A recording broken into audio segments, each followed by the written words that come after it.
Hey guys, Rob here, welcome to Glydal Tech. Today I'm going to be making Star-Lord pants for my Star-Lord costume.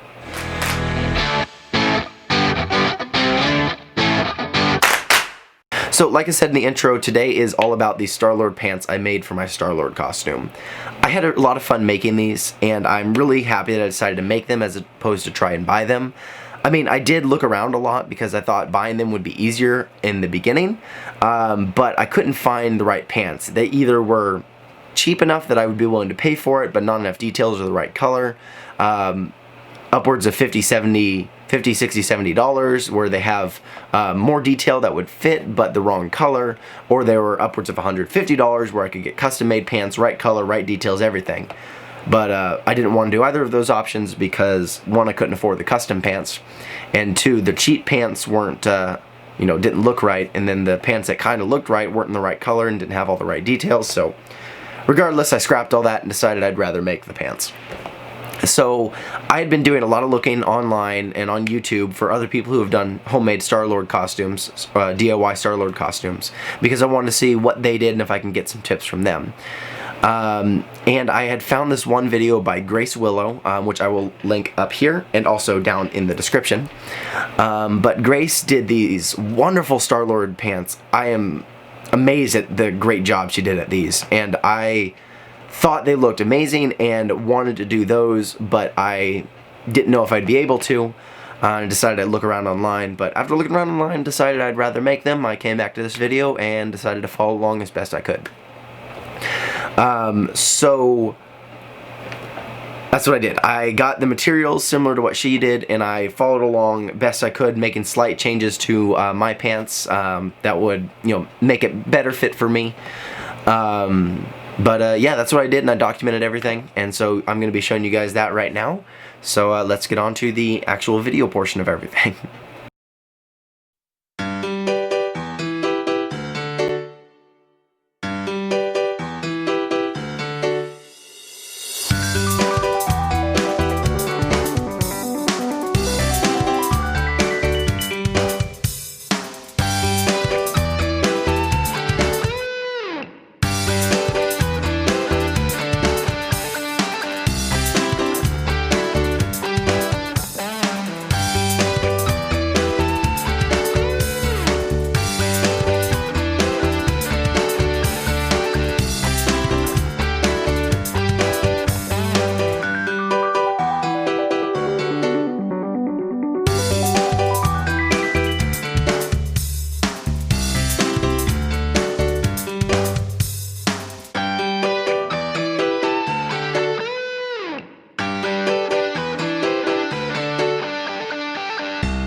Alright, so what you saw was me tracing out on paper over the pair of pants that I have chosen, the pattern that I wanted to use for different pieces for this costume. You can see I have the pieces here. I've traced them onto, this is a stiff foam interface. I can sandwich in between the cotton to make the patches a bit stronger and, more sturdy on the pair of pants.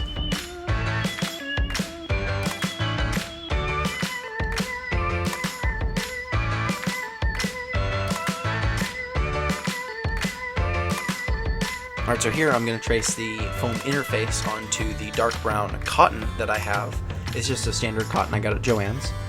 I'm going to take it and trace around these pieces, give it about a 1-inch buffer on, either side, on all sides of these pieces. That way I have enough to fold over when I'm sandwiching the foam interface in between the slices of fabric. For this, you need to be sure that you cut out 2 pieces of fabric for every 1 piece of foam interface that you have.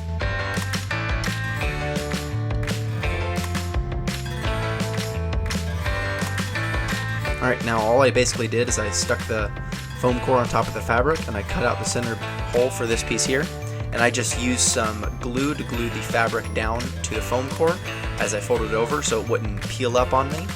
And then I just continued sandwiching the fabric in between, or the foam core in between the fabric for everything.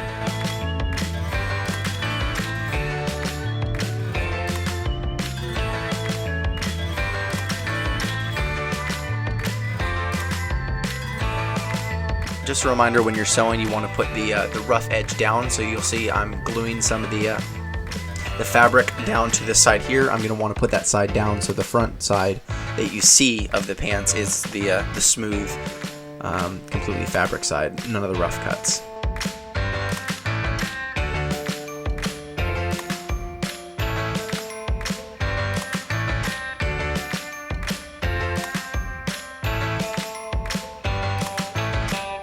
Now, sewing was a bit of a bear because the pant legs were skinny and it was very difficult to get the sewing machine down to the knee section on the inside of the pants so I could sew the knee pads on. I had to scrunch up the pants a lot, and it took a long time. It took me a couple hours to sew everything together just because I was struggling to get everything in the spot I wanted it to with the sewing machine.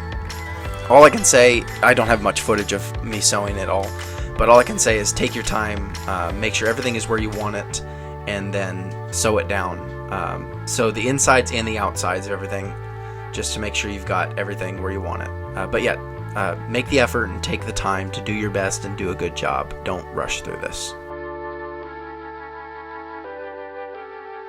And here we have the pants with everything sewn on. I've got the padding on the front and the back. I've got some of the elastic straps on the upper thighs there, and I also sewed some little foot straps to keep the pants down when I'm in the boots. And I have full use of all the pockets that came with the pants because I made sure to pull the pockets out when I was sewing on the patches. And it's pretty comfortable to wear. This is me just testing everything out, making sure it feels good and I don't have to fix anything before I go, dye everything.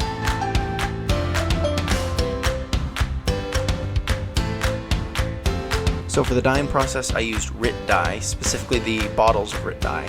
And for cotton, it recommends use a cup of salt in the mixture and also a teaspoon of liquid dish detergent.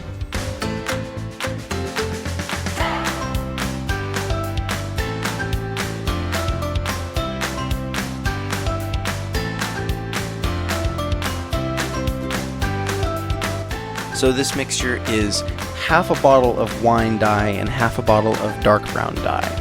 I mixed the two together and then poured it into the pot, so that way everything would be ready for when I put the pants in.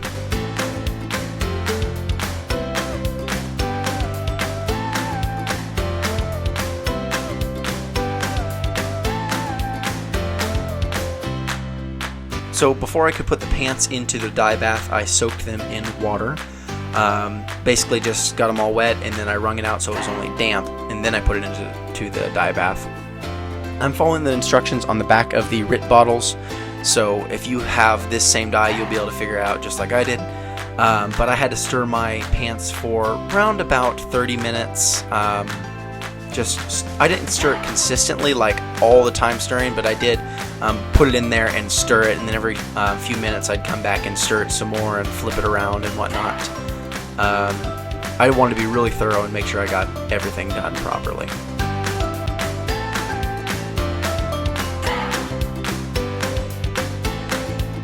So after I finished running everything through the dye bath, I dumped out the dye and put the pants into the sink, and then I ran cold water over it until all the excess dye on the top ran off, and you could kind of, run water over it and the water would be clear and you wouldn't have to worry about dye coming off onto anything extra.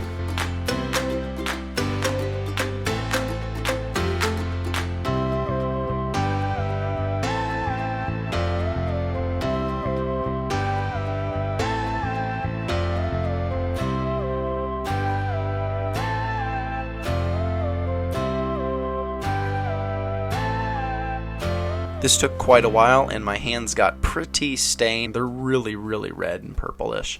It goes away though. It doesn't stay there forever. So after that, I threw the pants into the washer with an old towel as recommended by the RIT dye bottle. And then obviously, it got put into the dryer afterwards. And here we are. I am so happy with how this color turned out. It's better than I could have hoped for, and it's just spot on in color. And of course, what would be a Star-Lord costume without some stupid dancing?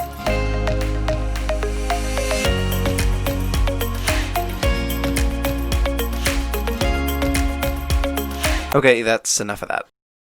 So there we go. Those are my Star-Lord pants. Like I said, I'm really happy with these things. I am so happy with how they turned out. They look great. I'm glad with the color. They're the absolute right color. Perfect for Star-Lord. I showed my sisters these pants, and my sister, Becca, she really likes Marvel, and she likes Guardians of the Galaxy, and the moment she saw those, she's like, those got to be Star-Lord pants, and she didn't even know that I had been working on them, which is great. I'm so happy she was able to recognize them on sight.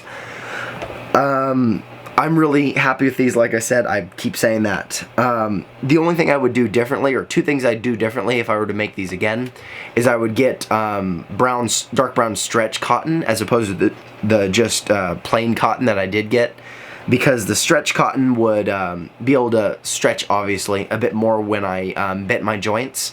When I bend my knee, when I bend down, or I throw one leg over the other, I get a little bit of a pinching feeling in my knee.